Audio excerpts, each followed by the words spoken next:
বিনোদিনী দাসী হয়ে উঠতে পেরেছে।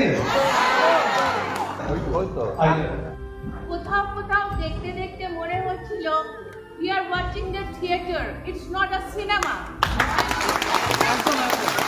Thank you so much. এই ছবির শিকদারা হচ্ছে রুক্মিণী মৈত্র। বিনোদিনী নামটা এতদিন পর যে হয়েছে, এটা এখন মানে নিজেকে কি বলবো আমি খুঁজে পাচ্ছি না। এইভাবে বিনোদিনীকে ভালোবাসার জন্য শুধু রুক্মিণীকেই না, আজকে এই দিনটা এই মুহূর্তটা কেবলমাত্র আমার বিশ্বাস বিনোদিনীর জন্য। একটাতে আপনার যে একটা লুক ছিল, বয়েজ কাট চুল দেওয়া, চশমা পরে, একটা কি বলবো ম্যানলি অ্যাটিটিউড, পুলিশ অফিসার, সেইখান থেকে এইখানে যে আবার ফার্স্টে মাত্র চরিত্রটা দেখছি না, মানে কি বলবো, স্যালুট আপনাকে। এটা